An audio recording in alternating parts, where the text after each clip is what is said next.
Hello and welcome to another Giant Slayer TFT Top 5 Countdown video. Today I'll be taking a look at the current Top 5 compositions for patch 12.5b. We're back for a second time to see where the meta is currently for patch 12.5. A bit of time has passed since the initial release as well as the B patch, and as predicted, the meta has settled down. Thankfully, that meta is quite diverse, ranging from low-cost reroll boards to expensive 5-cost cap boards. There's really something for everyone, though AP is still slightly underrepresented. More than likely, the meta won't be changing from now till patch 12.6, so now is the best time to learn a few of the comps and climb ranked. Let's go ahead and get started. But before we begin, please don't forget to click the links in our description. Give your support to everyone who helped make this video happen. We host many TFT shows and tournaments with plenty of exciting content to come. Be sure to also follow our Giant Slayer TFT social media pages. Alright, let's get back to the video. While AP comps are slightly less common in the meta, plenty of them are still viable. But of those builds, the common go-to carry is the composition we have coming in number 5, AHRI. Several changes occurred in the B patch that initially lowered the value of running AHRI carry, primarily syndicate nerfs. Those nerfs basically removed one of the viable ways to play AHRI, which was 5 to 7 syndicates. While that variation isn't completely gone, it's far less common than the current playstyle, which is 4 to 6 Arcanist AHRI. Let's talk about why AP compositions haven't had as much success in the mid-set compared to AD boards. The largest reason is just a lack of a consistent carry. Malzahar does well if the mutant mutation is useful for him, but that does mean that you can go multiple games in a row never being able to effectively use him. Victor, as well as most of the 5-cost carries, are graded behind high rolling, as consistently 2-starring them is difficult. That leaves us with utility champions like Orianna and Seraphine, or AHRI. Orianna and Seraphine do well as item holders, but they aren't reliable as full AP carries. Think of them more as supplementary damage based around an innovator comp. And then there's AHRI. Buffs to AHRI have helped her become more playable in the meta, but with Syndicate's nerf, the best way to play AHRI is basically just Arcanist. That's not inherently an issue, but Arcanists can be lacking and do rely on high-rolling augments, items, and 3-starring a frontliner like Vex. AHRI is also quite weak at level 1, so you must 2-star her in order to stabilize. All of this combined leads to AP boards just being a bit too unreliable. Thankfully, a board tailored specifically to AHRI with good augments and items can top 4 as often as our other top 5 comps. And that's what matters, consistency in top 4ing. With that said, we don't recommend forcing AHRI every game. Instead, only play her when you have a few good AP augments, blue buff, and at least one AP item, like Death Cap.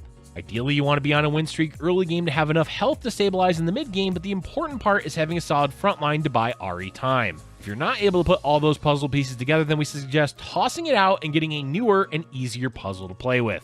Let's continue on to our number 4 composition, Mutants. Mutant is such a fascinating synergy because it can go from being best one game to worst another. That's because of how dependent it is on the mutation. By far the strongest is definitely Synaptic Web, which we saw used quite effectively in the recent Challengers tournament. Voracious Appetite and Cybernetic Enhancement can also do well, and most other mutations being either average or below. Normally with such inconsistency, we'd rate a composition either number 5 or not at all. Due to how insanely good Synaptic Web can be, we had to give mutations a spot in the top 5. Not only is Synaptic Web good for the mutant units, particularly Malzahar, it's also amazing on a lot of other champions if you have the mutant emblem. AHRI with a mutant emblem and Synaptic Web, as an example, becomes an orb-firing machine gun. Plenty of other champions benefit from reduced mana as well. By far the most important reason Synaptic Web does well is Malzahar. When 5 mutant is active and he has a blue buff, Malzahar basically turns into an AoE unit with how often he casts. That alone is enough for us to rate mutants highly, but not every game is Synaptic Web. Cybernetic Enhancement adds a bunch of health to the board and also benefits AD-based champions like Kha'Zix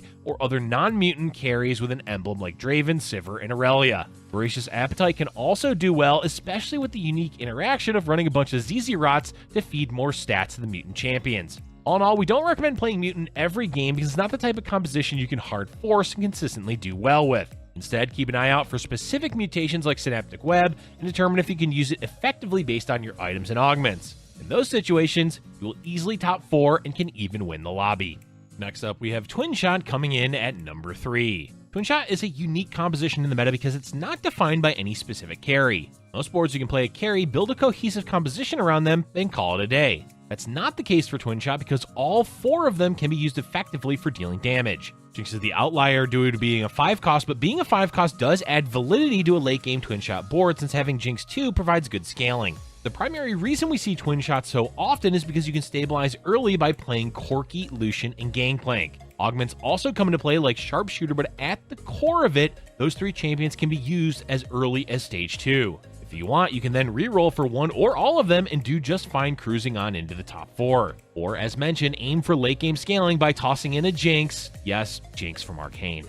No other composition has that kind of flexibility between carries that share the same synergies, making TWINSHOT both unique and hard to contest. Oh, someone's rerolling Corki? Yes, it's time for Lucian and Gangplank at 7. Not being easily contestable makes it an easily playable composition for every game. Just keep in mind that the average placement is 4th or 3rd, since high rolling every game isn't feasible. As for what else you play alongside TWINSHOT champions, well, it can be anything that you want, really. Mercenary openings into a TWINSHOT mid-game are extremely effective and play around Gangplank as the main item holder, surrounded by utility and frontliners like Tahm Kench. The 3 Yordle combo of Corki, Vex, and Gnar can be quite good, especially if you have So Small and multiple dodge items on Vex. Basically, you have the freedom to build any composition you want based around items, augments, and what you find at level 7. By far, this is the best composition for forcing every game since it is so flexible and doesn't require as many specific things as our final 2 compositions. Speaking of, let's move on to the number 2 composition, Innovators. Heroes, Innovators never die. That's the motto for set 6 as a whole because nerf after nerf after nerf seems to have no major effect on Innovators in the meta. Players will always find ways to innovate with Innovators. So why are Innovators still doing well and what makes them a top 2 composition? Flexibility. There's a ton of flexibility when it comes to Innovators because the core champions fit so well with a lot of carries. For example, you can play Twitch Reroll, Aurelia Socialite, Jhin Orianna, or Draven carry. All of those are viable ways to play an Innovator board. Twitch Reroll is possibly the most talked about next to Aurelia because, well, players aren't fans of dying to a rat like Twitch every game. It's definitely not playable every game, but it's one of the easiest ways to effectively play Innovators. Find Twitch 3, Singe 3, Echo, and some extra Innovators and you're good to go. Simple, easy, and probably a bit too strong. Aurelia is the other most common way to play Innovators, but we'll be back to her later. Instead, let's talk about the other flex carries like Jhin and Draven. Jhin fits smoothly into Innovators thanks to Zilean and Orianna. This means you can play 4 Clockwork, which is an overall boost in damage to your board. Orianna is also an amazing secondary damage dealer to help shore up any issues that Jhin has. And if you find Zeri, you can always use Zeri as another damage dealer later on.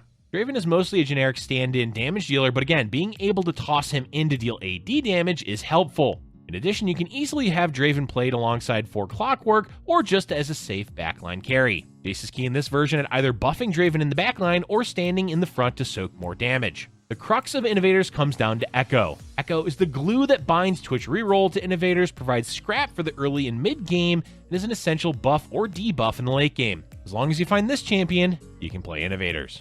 We didn't forget about Aurelia as she gets her own spot on today's list. Coming in at number 1 is Aurelia Socialite. May seem like a bit of a cop-out to have Aurelia in the number 1 spot and also part of our number 2 with Innovators, but that's just the way it is. Aurelia is that good. We felt it was disingenuous to how flexible Aurelia is in the meta to only have her mentioned as an Innovator flex carry. Bottom line is when it comes to Aurelia, you can practically build any comp around her as long as you have Aurelia 2, Gnar, and good items and augments. More Socialites are preferable, but you can get away with just Gnar since he activates the Hex and provides Striker. That means you can play Aurelia in practically any comp thanks largely to how much damage she does with items. As we mentioned it a few times, let's talk about items. What are good items for Aurelia? Basically any damage and utility. Last Whisper covers both of those and helps Aurelia get through any tough defensive frontliners. Infinity Edge adds extra burst, which is essential for resetting, and Quicksilver keeps her from getting slowed down by pesky CC. But there's other items as well, such as Giant Slayer, Titan's Resolve, and Assassin Emblem. With 3 solid items from the ones we listed, Aurelia can and will pop off in fights, even at level 1.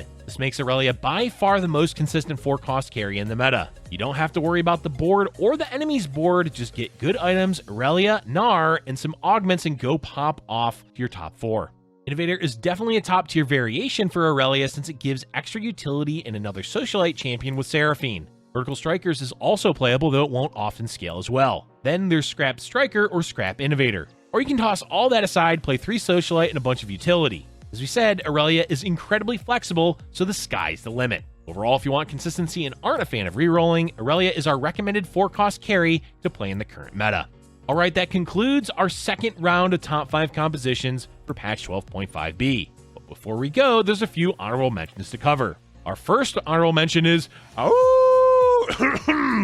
Warwick reroll. This composition got a lot of attention in recent tournaments for a good reason. A high roll Warwick board with good augments can easily go toe-to-toe with any of our top 5 comps. The issue is, as always with honorable mentions, consistency. Some games you just won't hit the correct items, augments, or champions to effectively play this comp. We're putting it firmly in the only play if you hit camp, because it's not something that you can be forcing every game.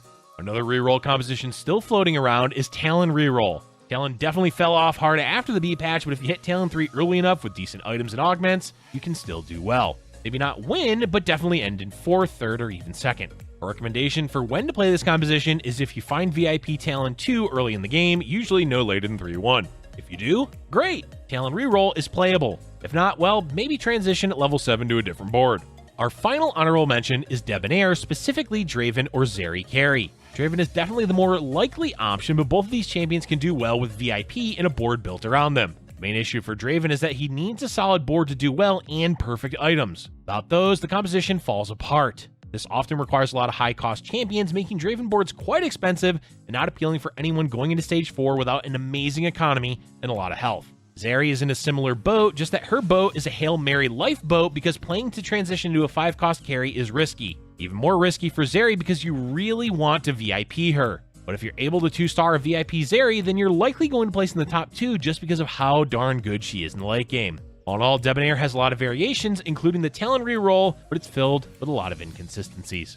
That's it for today's video, folks. This long of a patch can be great for climbing ranks since there's not much guesswork in what to play. Pick a top comp and you're good to go. Let us know in the comment section below which composition is your favorite. Thank you for watching, and if you're enjoying our content, be sure to like the button and subscribe. Future Giant Slayer TFT videos.